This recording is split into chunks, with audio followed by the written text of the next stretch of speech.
Bonsoir, chers auditeurs, chères auditrices de la chaîne Désoye Asenaï, qui est une chaîne de la promotion du royaume de Dieu. Le royaume de Dieu en tant qu'un pays, en tant qu'un royaume invisible, mais qui a tout son impact visible sur la terre.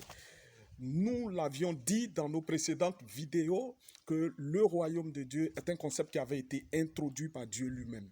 Nous le rappelions, Dieu n'était pas un nom, Dieu étant un titre. Dieu qui voulait dire celui qui existe par lui-même, celui qui vit par lui-même et qui a créé son environnement, son domaine qui est un royaume sur lequel il règne. Et comme il est amour, voulant partager, l'amour l'amène à partager, l'amour amène à partager.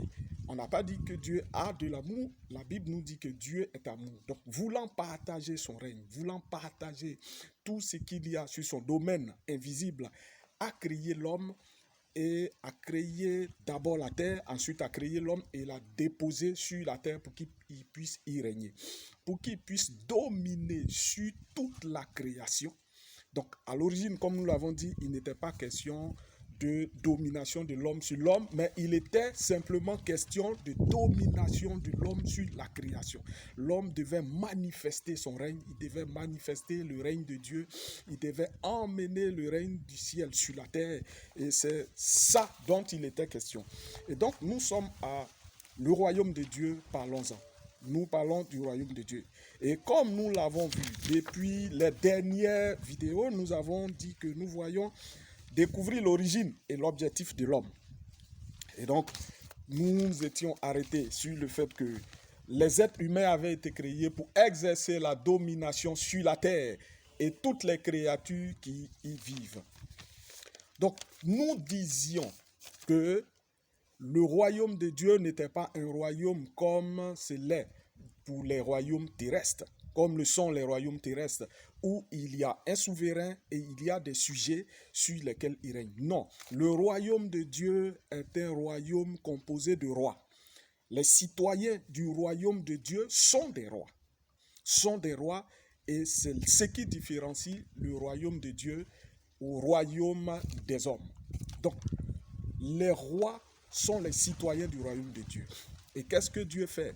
Dans un souci de colonisation, il envoie ses enfants sur la terre pour annexer d'autres royaumes, pour faire d'autres citoyens dans son royaume.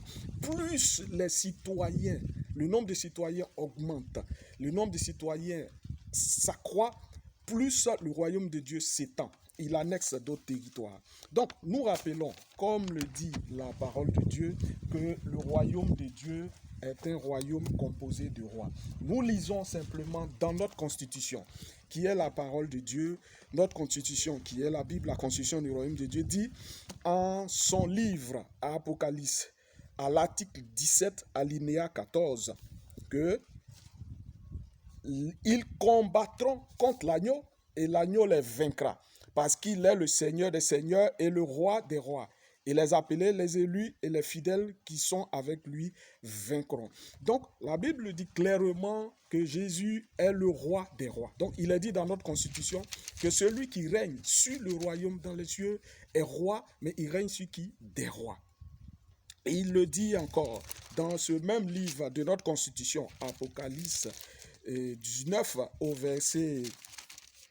Apocalypse 19 au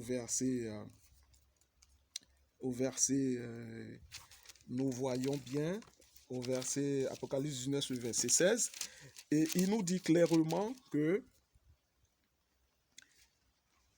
il avait sur son vêtement et sur sa cuisse écrit un nom, roi des rois et seigneur des seigneurs.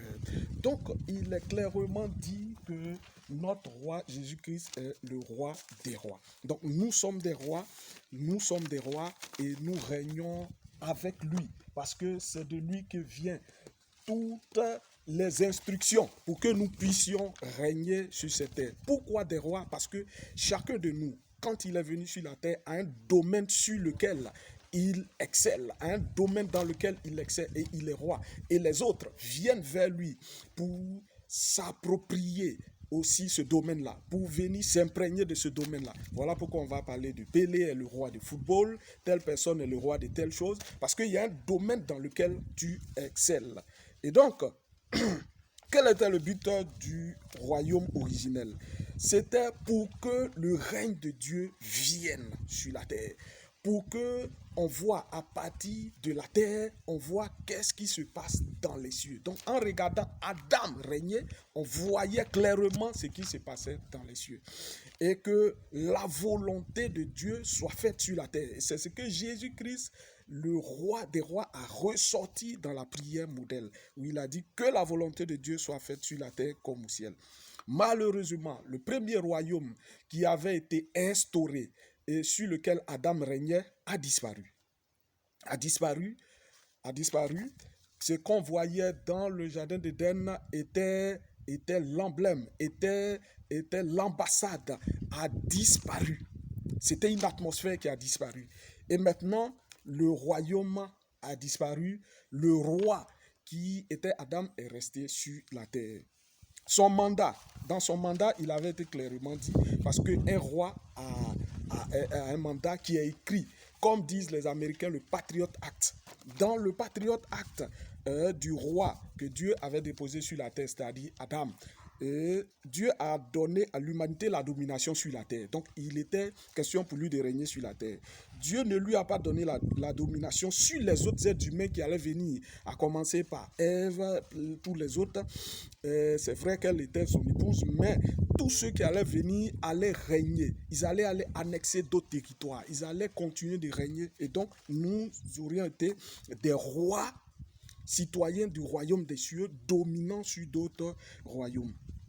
Donc Dieu ne lui a pas donné la domination sur les cieux, parce que ce n'est pas sur les cieux qu'il devait régner, il devait régner ici sur la terre, il devait soumettre la terre, et c'est là qu'il devait rester pour régner. Donc nous devions aussi faire la même chose. Dieu ne lui avait jamais proposé une religion, mais une relation. Donc c'est pourquoi j'ai dit dans les précédentes vidéos que toutes les religions ont échoué, parce qu'elles n'avaient pas droit de naître. Toutes les religions ont été un échec. J'y ai cité le christianisme, à commencer par le christianisme, le shintoïsme, la foi bahaïne, l'hindouisme, la scientologie, l'islam. Tout ce que vous connaissez comme isme, toutes les philosophies religieuses que vous connaissez ne devaient pas avoir droit de citer. Simplement parce que l'homme, ne sachant pas ce qu'il faut faire pour retrouver son règne, a cherché un moyen pour chercher à monter vers Dieu. Alors que Dieu était descendu, Dieu avait fait descendre son règne. Donc l'homme était rentré dans une sorte de contraire. Dieu ne lui a jamais promis le ciel, mais la terre. Donc c'est sur la terre qu'il devait dominer.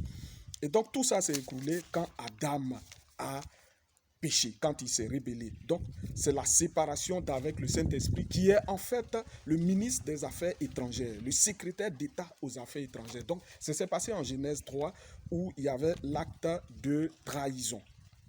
Donc dans un royaume, le plus grand crime que quelqu'un peut commettre, c'est l'acte de trahison. C'est-à-dire que le royaume a déposé toute la confiance en lui en tant que haut travailleur, haut fonctionnaire. Et quand il trahit cette confiance-là, il a trahi tout un pays.